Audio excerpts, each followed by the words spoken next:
Hi there friends, Cynthia here in my quilt lab. So the other day I was in a jelly roll rug class and we got everything done up until making the actual rug. There's my ball of rope, as it were. So I thought I'd just take a couple minutes and share some of the tips that I've learned along the way making these things and share it with you and my friends. So as you see here, I have, this is, I know I can't pan all the way up, but this is a regular size one, and I have a little smaller one of scraps that I put together. And I just want to remind that where I finished, there's the blunt end, that's the center, right there on this pink one, and right here on this blue rug. It's all nice and squared off. That's what you start with. And then it'll be a tapered end when you get to the end of the quilt, and I'll show the tapered end right there, sneaking off underneath. All right, so let's just do some basics. You're gonna bend the piece of rope over in half, and I'll open this one up so we can get started. You're gonna bend it over, so there's the two little folded pieces. I'm gonna call this the mouth. You bend it over, and it kind of like the mouth kind of like bites onto that edge of that rope as it goes around.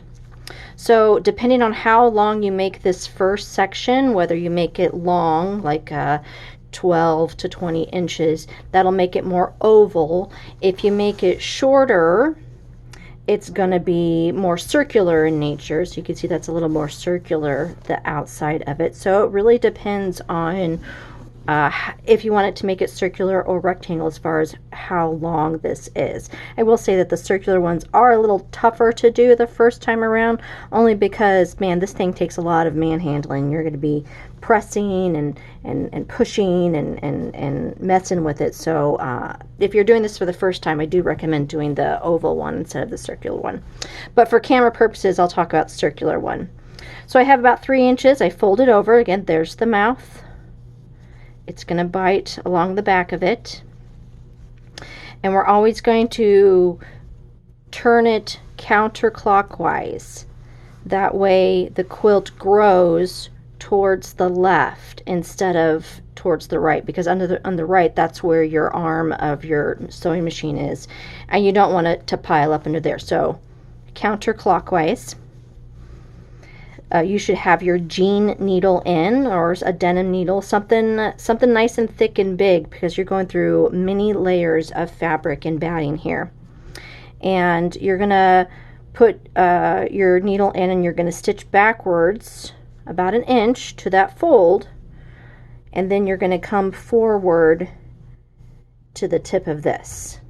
And I'll show this when I get over to the machine. Test out your zigzag so you know you have a zigzag that's wide enough to go across, because you want to hit both sides of that rope, the left and the right, with each stitch back and forth, back and forth. So take a scrap of fabric and test it out. What I will say is, once you start out here and back up and come down, if you keep your needle in the left side, when the needle dropped, you can pivot underneath the machine so that you can get that first turn.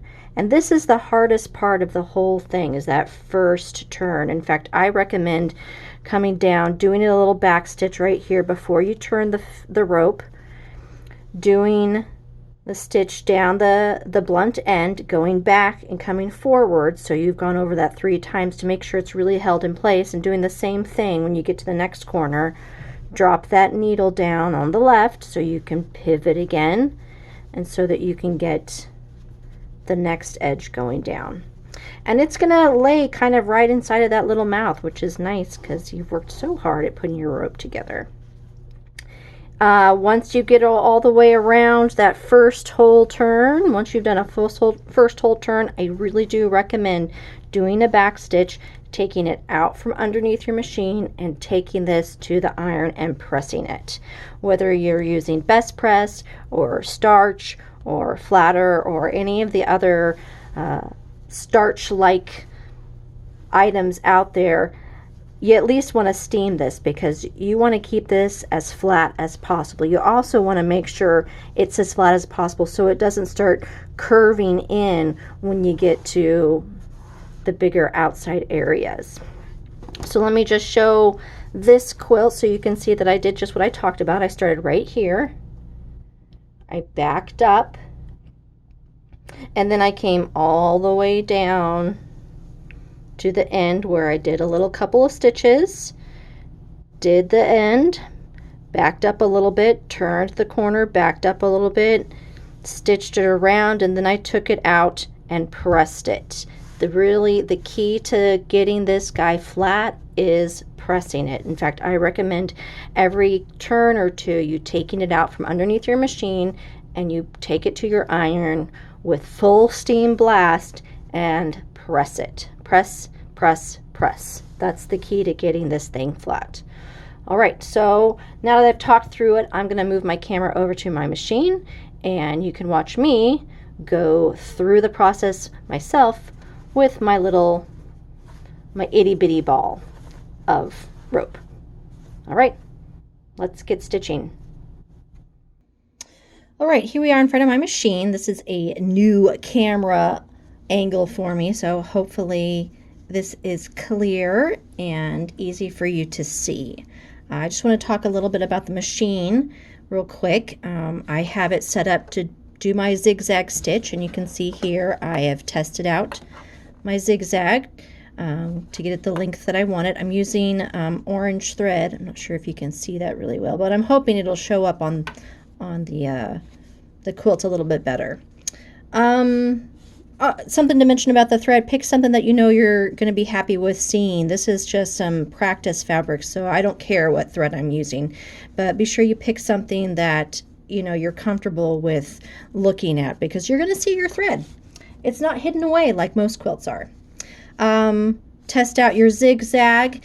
If you have a table that your machine sits into like this one, or if you have one of the extension tables to add to your machine, good thing to add because this gets pretty big, and the flatter the area surface that your rug will touch is going to help also to keep it flat. If you don't have a table or a desk that your machine fits in, put some books around the side and the back so you can get a nice even playing course, as it were. And if any of you have those big 12-inch by 12-inch boxes that a lot of us quilters like to use or scrapbookers like to use, works great for most machines to set a couple up around. So a couple little tips. There's my little doggo barking. She's saying hi.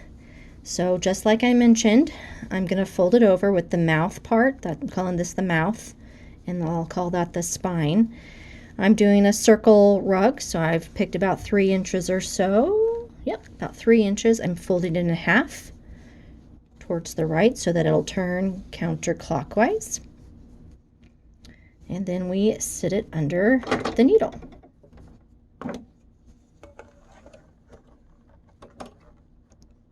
Starting about an inch or so away from the fold, put this down, put my needle in, and I will start by doing a reverse stitch, and I'm going to go back as far as I can go.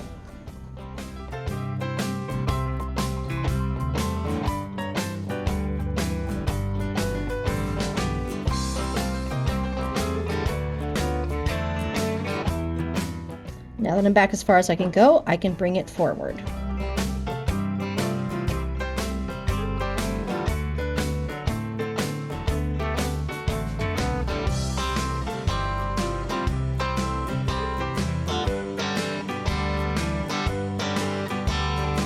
I'm going to do a couple little back stitches. And then I'm going to stop the needle on the left. Oh, I also want to mention, I don't know if you can see this. I'm using a FOF, which comes with the IDT, which is sort of like a walking foot. If you have a walking foot, use it. You're going to find it way useful with this project. All right, so the needle is in the left side. You can see I can pivot and turn it now, so that's what I'm going to do. And you don't want to pull it, you just want to make sure it kind of lays flat. And you see that I'm really using my hands to keep the two sides together. So now that I got that, I'm going to stitch forward, stitch back, and then stitch forward again. Here's the forward.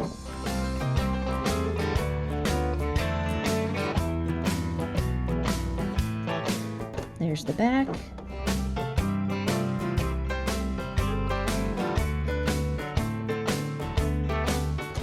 There's the forward again, and again I've left the needle on the left hand side so I can pivot one more time.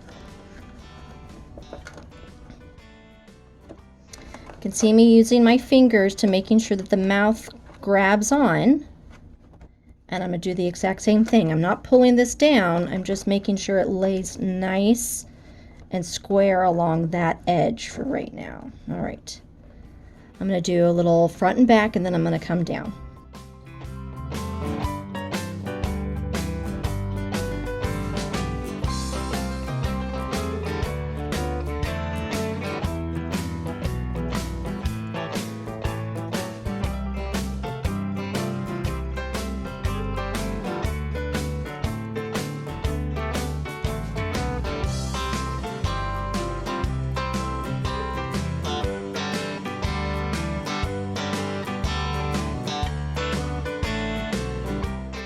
And I did the same thing. You'll find yourself going back and forth a lot to really make sure that you're getting both sides. All right, just like the first end, let's do this second end.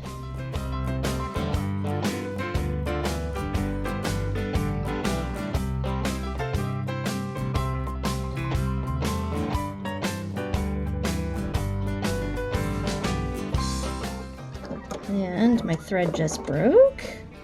That's okay, because now is a good time for me to stop,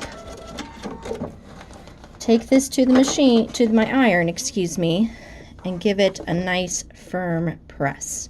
So I'm going to press this, I'm going to rethread my machine, and then we'll come back and I'll do a couple of more rounds. All right, I'm back from pressing, so you can see it's nice and flat. And yes, I used steam and or water, and yes, I used best press. So I'm gonna now rethread my machine, and I'll do a couple of more, probably on speed, because you'll get bored watching me do this whole thing. And then when I get to the very end, I'll come back and I'll show you what I do when I come back. And remember, I'm stopping every round or two to take it to the machine, to press it so that it stays flat. All right, let's get back to stitching.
All right, I've done a couple of more rounds, so yes, I'm going to take that to the iron. I'll trim off some of my spare threads that I have going on, and you just keep going like this. The farther you go out from the center, the easier it'll get to turn. All right, so I'm going to keep going off camera, and then I'll come back at the end when we get to the end, and I'll show you what I do then. So I'll be back in just a few moments. All right, so I've stopped. There's my end. I have about, I don't know, 5, 6, 7 inches left. And I'm going to show you how I finish off doing the rug quilt. I think in the instructions it says once you get down towards the end, just to tuck the end underneath of it and sew over it. But I like doing it, turning it over and doing it this way, putting it on top instead of underneath. That way I can see exactly where my needle is going, so that I'm making sure that I am hitting the edges and making sure it is going to be attached. And that's fine because your rug is reversible, right? So what's on top is actually on the bottom as well. And as long as you've used the same color of thread for your bobbin, it's not even going to be a different color of thread. This is going to be a donation for a charity for a dog bed. So I'm using a bunch of scraps and just using basic thread. I have gray on the backs, but it's not a big deal. So that's what I'm going to do. I'll get going here. It is a new day, so I did just retest out my tension. Let's see, where is it? Right there it is, right there. And hey, I picked a different stitch about 3 turns through. I picked a zigzag that has several stitches in it.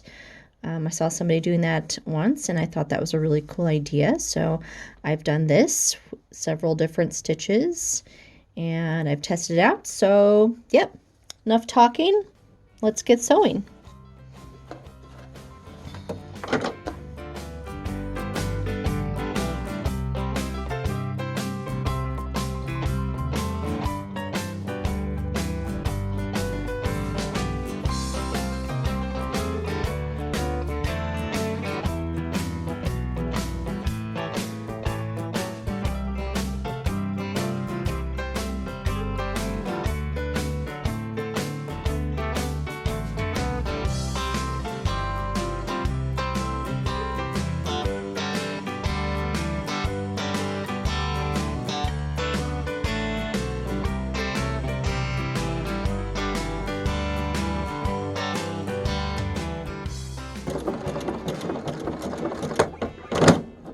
Ooh.